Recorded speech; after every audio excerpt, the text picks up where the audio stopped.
Okay, good morning students. ఈరోజు మనం ఈ వీడియోలో first order partial differential equations టాపిక్లోని లెగ్రాంజ్ లీనియర్ ఈక్వేషన్స్ మెథడ్లోని మల్టిప్లైయర్స్ మెథడ్ గురించి మనం డిస్కస్ చేస్తున్నాం students. In this problem we will apply Lagrange multipliers method or grouping method problems గురించి డిస్కస్ చేస్తున్నాం స్టూడెంట్స్. మనం in this problem first we right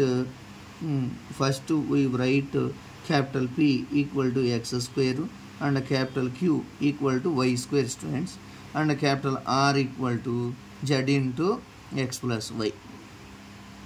ఈ very important questions students. మనం ఇవి J into K, J into GV, J into Anantapur previous question పేపర్లో questions గురించి మనం discuss చేస్తున్నాం స్టూడెంట్స్. ఇందులో మనం ఫస్ట్ ఇందులో ఏం చేయాలని తెలుసుకోవాలి స్టూడెంట్స్. ఒకసారిగా మనం చూసినట్లయితే ఇవి ఫస్ట్ ఆర్డర్ లీనియర్ డిఫరెన్షియల్ ఈక్వేషన్స్లో లెగ్రాంజ్ లీనియర్ ఈక్వేషన్ మెథడ్లోని వెరీ ఇంపార్టెంట్ క్వశ్చన్స్.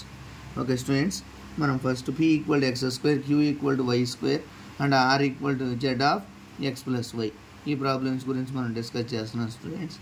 ఇందులో ఫస్ట్ ఏం చేయాలి మనం అంటే వాట్ ఈజ్ PQ వాల్యూస్ని ఫైండ్ అవుట్ చేసాం. నెక్స్ట్ R వాల్యూస్ని ఫైండ్ అవుట్ చేస్తాం. R వాల్యూస్ వచ్చేసింది. R వాల్యూ PQR కనుక్కున్నాం. ఇంకా ఫైనల్గా ఇక్కడ మనం ఏం చేయాలి అని తెలుసుకోవాలి students. Okay right, first in this problem we have to find general solution of above equation, given equation. Okay students, now first we write dx by capital P, dy by capital Q, dz by R. వీటిని ఏమంటాం auxiliary equations అంటాం students. First మనమే auxiliary ఈక్వేషన్స్ని మనం find out చేయాలి. కాబట్టి this implies dx by capital P, what is capital P అంటే x square, dy by y square equal to dz by z of X plus y. Okay students, మనం first ఇక్కడ ఏం చేయాలి, grouping apply చేద్దాం students. Grouping అంటే equation 1, 2, 3 అనుకుంటా. What is the use of grouping? The grouping method is used to find the general solution of given equation. dx by x square equal to dy by y square and 1 equal to 2 చేద్దాం students. 1 equal to 2 చేస్తే ఈజీగా answer వస్తుంది. కాబట్టి dx by x square, dy by y square. కాబట్టి దీన్ని integration చేద్దాం students. Now integration on both sides. Integration of x power minus 2 dx equal to integration of y power minus 2 dy. Integration of x power minus 2 plus 1 by minus 2 plus 1 equal to integration y power minus 2 plus 1 by minus 2 plus 1 plus c 1 and right students. Now x power minus 1 by minus 1 equal to y power minus 1 by minus 1 plus c1.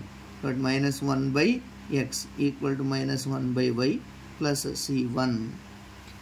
Okay students, minus 1 by x and minus 1 by y plus c1, and these implies మనం ఒకసారి observe చేస్తే 1 by y minus 1 by x equal to c1 students.